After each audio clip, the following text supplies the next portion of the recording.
அபியோட கண்கள் என்ன படுத்துது, அவங்க அக்காவே தேடுறாங்க. அவங்க அக்கா உள்ள வராங்களா, வெளிய போறாங்களா அப்படின்னு சொல்லிட்டு பார்த்துக்கிட்டே இருக்காங்க.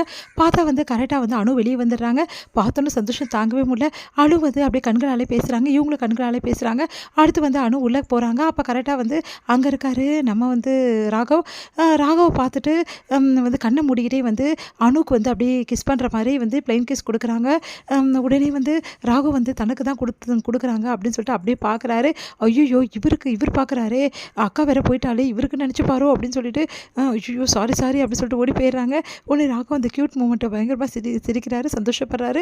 அடுத்து வந்து ரொம்ப சந்தோஷமா வந்து அபி வந்து அப்படியே கிஸ் பண்ணதெல்லாம் நெனச்சு பார்த்து சந்தோஷப்பட்டுட்டு இருக்காரு. முரளி என்ன பண்றாரு, எல்லாருக்குமே வந்து தெரியும்படி வந்து விஷயத்த வந்து சொல்லிடுறாரு. அதனால எல்லாருமே அதிர்ச்சி அடைகிறாங்க. அப்போ வந்து சிவராமனுக்கு இவ்வளோ பெரிய பிரச்சனை இருக்கு. ஆப்ரேஷன் பண்ணியே ஆகணுமான்னு சொல்லிட்டு அவங்க அத்தை பயப்படுறாங்க. உடனே வந்து எல்லார்கிட்டயும் சொன்னோனே எல்லாருமே வந்து அபி ஏன் இப்படி பண்ணான்னு சொல்லிட்டு அபிய போட்டு அடிக்கிறாங்க. உடனே அபி சொல்றாங்க, அப்பா நல்லதுக்காக தானே பண்ணேன். சீக்கிரமாவே வந்து அவருக்கு காசு சேர்த்து ஆப்ரேஷன் பண்ணணும்னு நினைச்சோமா, எல்லாருக்கும் சொன்னா வந்து எல்லாம் மனசு கஷ்டப்படுவீங்க தாம்மா சொல்லலை அப்படின்னு சொல்லிட்டு அபி அழுகுறாங்க. நீங்கள் கவலைப்படாதீங்கப்பா, சீக்கிரமாக உங்களுக்கு ஆப்ரேஷன் பண்ணிடுவேன்றாங்க. அந்த டைமில் வந்து உன்னை வந்து இவளை வந்து கரை சேர்க்கிற அவள் வாழ்க்கை வேறு அப்படி இருக்கு, இந்த டைமில் இவருக்கு இப்படி ஆயிடுச்சுன்னு சொல்லிட்டு வீட்டில் உள்ளவங்களாம் புலம்புறாங்க.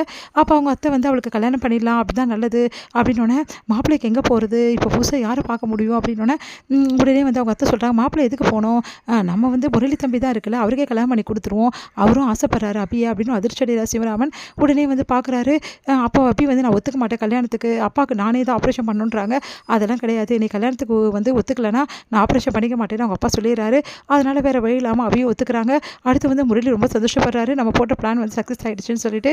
இங்கே வந்து என்ன பண்ணுறாங்க, முரளி வந்து சந்தோஷமாக இருக்காரு. அவங்க ஃப்ரெண்டு கிட்ட சந்தோஷமாக செலிப்ரேஷன் பண்ணிக்கிறாரு. இதுக்கப்புறம் எனக்கு கவலையே இல்லை, அபி நான் கல்யாணம் பண்ணிப்பேன், சந்தோஷமாக வாழ்வேன், என் வாழ்க்கை சூப்பராகிடும் அப்படின்னு சொல்லிட்டு பயங்கரமாக வந்து சந்தோஷப்பட்டுட்டு இருக்காரு. சரிடா, அப்போ அஞ்சலி என்ன பண்ணுவேன், அஞ்சலியாவது யாராவது, எனக்கு அஞ்சலி தேவையே கிடையாது, நாளைக்கே வந்து அவகிட்ட வந்து பேசி வந்து நயவஞ்சகமாக வந்து எங்கேயாவது போகிறேன்னு சொல்லிட்டு முடிவு பண்ணி பேச போகிறேன் அப்படின்னோடனே, அவளை கூட்டின்னு போயிட்டு முதல்ல சந்தோஷமாக பேசி அவளை கழட்டி விடணும்டா அப்படி சொல்கிறாரு. சரிடா, அப்புறம் உன் இஷ்டம் அப்படி சொன்னோன்னே, அடுத்து வந்து அஞ்சலியை கூப்பிட்றாரு, கோயிலுக்கு போகலான்னு சொல்லிட்டு அஞ்சலி கோயிலுக்கு வராங்க.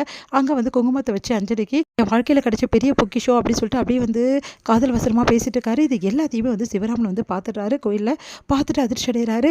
அப்போ இவ்வளோ கேடு கெட்டவனா நீ, இவ்வளோ நாள் இது தெரியாமல் இருந்துட்டேனே, என் பொண்ணை வேற உனக்கு கொடுக்குறேன்னு சம்மதிச்சிட்டேனே, அப்போ என் பொண்ணுக்காக தான் நாடகம் ஆடிட்டு இருந்தியா இவ்வளோ நாளா, உன்னை சும்மாவே விட மாட்டேன்டா அப்படின்னு சொல்லிட்டு அப்படியே வந்து டென்ஷனாக பார்த்துக்கிட்டே இருக்காரு. சிவராமன் வந்து தன்னை பார்த்தது எல்லாத்தையுமே வந்து முரளி நோட் பண்ணிடுறாரு. ஐயோ, இவர் வேற பார்த்துட்டாரே, இப்போ சமாளிக்க கூட முடியாதே, அஞ்சலி என் பொண்டாட்டின்னு தெரிஞ்சிட்டுமே இவருக்கு, இப்போ என்ன பண்ணுறது, ஏதாவது பண்ணி தான் ஆகணும் அப்படின்னு சொல்லிட்டு சிவராமன் பின்னாடியே போகிறாரு. ஆனால் சிவராமன் காணோம். இவர் எங்கே போயிருப்பான்னு எனக்கு நல்லாவே தெரியும், வீட்டுக்கு தானே போயிருப்பாரு, நான் போகிறேன் அப்படின்னு சொல்லிட்டு போகிறாரு. உடனே வந்து சிவராமன் வந்து வீட்டில் உள்ளவங்க எல்லாருமே தேடுறாரு. ஐயோ, அப்படி வந்து அங்கே போயிட்டாலே, வீட்டில் உள்ளவங்களாம் எங்கே போனாங்க அப்படின்னு சொல்லிட்டு எல்லாரையும் தேடுறாரு. பார்த்தா யாருமே இல்லை.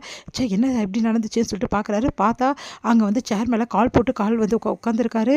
முரளி பார்த்து அதிர்ச்சி அடைகிறார். நீ எப்படிங்க, எனக்கு எல்லாம் தெரியும், நீங்கள் எல்லாத்தையும் பார்த்ததையும் நான் பார்த்துட்டேன், இங்கே பாருங்கள், தேவையில்லாமலாம் பண்ணிகிட்டு இருக்காதிங்க புரியுதா, யாருக்கிட்ட எந்த உண்மையும் சொல்லாதீங்க, அப்படி சொன்னீங்கன்னா அப்புறம் அவ்வளோதான், நீ என்ன மிரட்டுறியா, இதுக்கப்புறம் உன்னோட முகத்திலேயே நான் இப்போ கிழிக்கிறேன், எல்லாருக்கும் தெரிஞ்சிச்சுன்னா என் பொண்ணு மூஞ்சில் காரி துப்புவோம் அப்படின்னோடனே, அதெல்லாம் நடக்கவே போகிறதில்ல, முதல்ல நீங்கள் இருந்தால் தானே அதெல்லாம் நடக்கிறதுக்கு அப்படின்னு சொல்லிட்டு அப்படியே பிடிச்சி தள்ளி விட்டுறாரு. அப்படியே போயிட்டு சிவராமன் விழுந்துடுறாரு. சிவராமன் எழுந்துக்க பார்க்குறாரு. அவர் மேலேயே போய் உட்காந்துடுறாரு.